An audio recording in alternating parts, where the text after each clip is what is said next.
राम राम राम राम राम राम राम राम राम नारायण नारायण। संबंध भगवान ने 3 श्लोकों में 4 बार पश्य पद से अपना रूप देखने के लिए आज्ञा दी।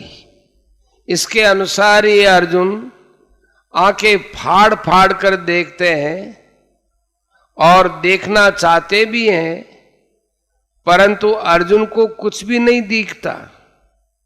इसलिए अब भगवान आगे के श्लोकों में अर्जुन को न दिखने का कारण बताते हुए उनको दिव्य चक्षु देकर विश्व रूप देखने की आज्ञा देते हैं। न तुमाम शक्य से द्रष्टो मने नैव स्वचक्षुषा दिव्यम ददामि ते चक्षुः पश्य मे योगमैश्वरम्। परंतु तू इस अपनी आंख माने चर्म चक्षु से मुझे देख ही नहीं सकता, इसलिए मैं तुझे दिव्य चक्षु देता हूं जिससे तू मेरी ईश्वरीय सामर्थ्य को देख। व्याख्या।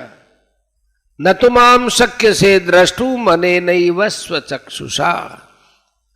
तुम्हारे जो चर्म चक्षु हैं इनकी शक्ति बहुत अल्प है और सीमित है।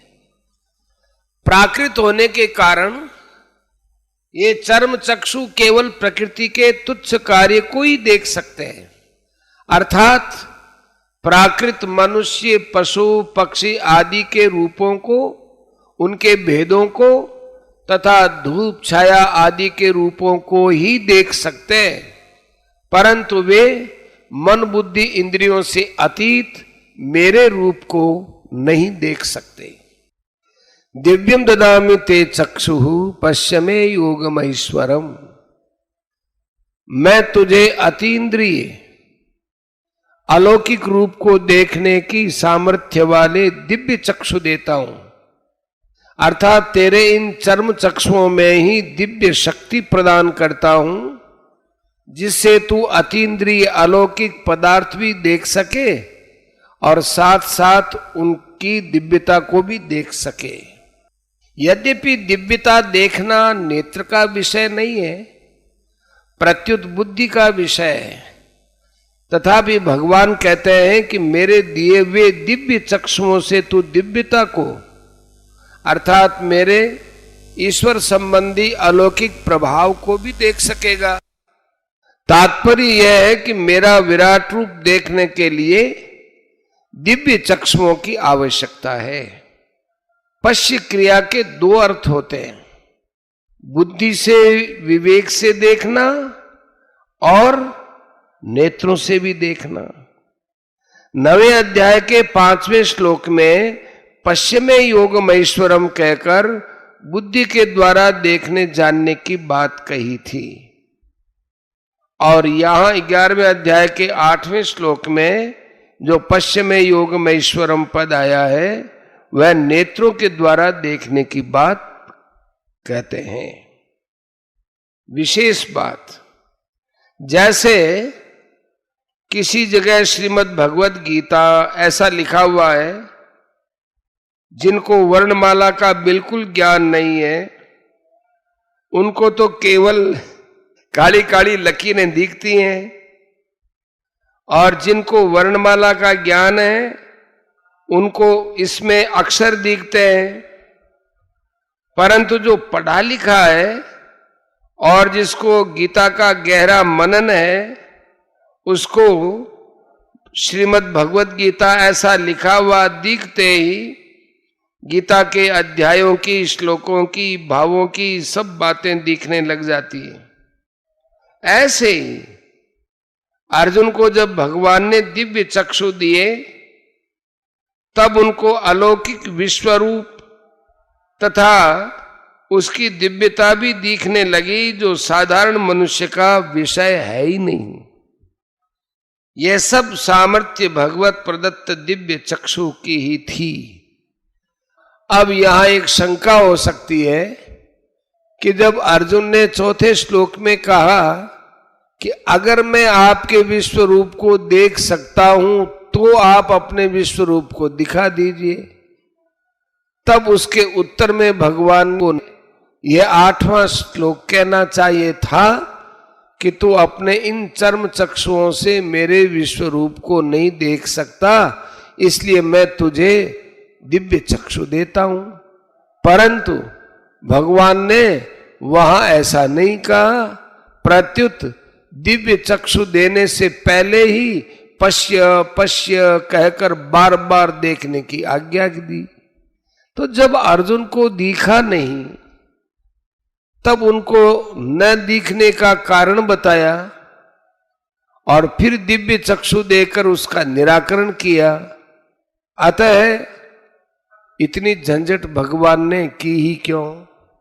साधक पर भगवान की कृपा का क्रमशः कैसे विस्तार होता है ये बताने के लिए भगवान ने ऐसा किया है, क्योंकि भगवान का ऐसा ही स्वभाव है। भगवान अत्यधिक कृपालु हैं। उन कृपा सागर की कृपा का कभी अंत नहीं आता। भक्तों पर कृपा करने के उनके विचित्र विचित्र ढंग हैं। जैसे पहले तो भगवान ने अर्जुन को उपदेश दिया, उपदेश के द्वारा अर्जुन के भीतर के भावों का परिवर्तन कराकर उनको अपनी विभूतियों का ज्ञान कराया। उन विभूतियों को जानने से अर्जुन में एक विलक्षणता आ गई, जिससे उन्होंने भगवान से कहा कि आपके अमृतमय वचन सुनते हुए मुझे तृप्ति नहीं हो रही है। विभूतियों का वर्णन करके अंत में भगवान ने कहा कि ऐसे तरह तरह की विभूतियों वाले अनंत ब्रह्मांड मेरे एक अंश में पड़े हुए हैं। जिसके एक अंश में अनंत ब्रह्मांड है, उस विराट रूप को देखने के लिए अर्जुन की इच्छा हुई और इसके लिए उन्होंने प्रार्थना की। इस पर भगवान ने अपना विराट रूप दिखाया और उसको देखने के लिए बार बार आज्ञा दी, परंतु अर्जुन को विराट रूप दिखा नहीं। तब उनको भगवान ने दिव्य चक्षु प्रदान किए। सारांश यह हुआ कि भगवान ने ही विराट रूप देखने की जिज्ञासा प्रकट की, जिज्ञासा प्रकट करके विराट रूप दिखाने की भी इच्छा प्रकट की और इच्छा प्रकट करने पर विराट रूप दिखाया। अर्जुन को ये विराट रूप नहीं दिखा तो दिव्य चक्षु देकर उसकी पूर्ति की। तात्पर्य यह निकला कि भगवान के शरण होने पर शरणागत का सब काम करने की जिम्मेवारी भगवान अपने ऊपर लेते हैं। परिशिष्ट भाव। पश्य क्रिया के दो अर्थ होते हैं, जानना और देखना। 9वें अध्याय में 5वें श्लोक में पश्चिम योगमैश्वरम पदों से भगवान को जानने की बात आई है और यहाँ पश्चिम योगमैश्वरम पदों से भगवान के विराट रूप को देखने की बात आई है।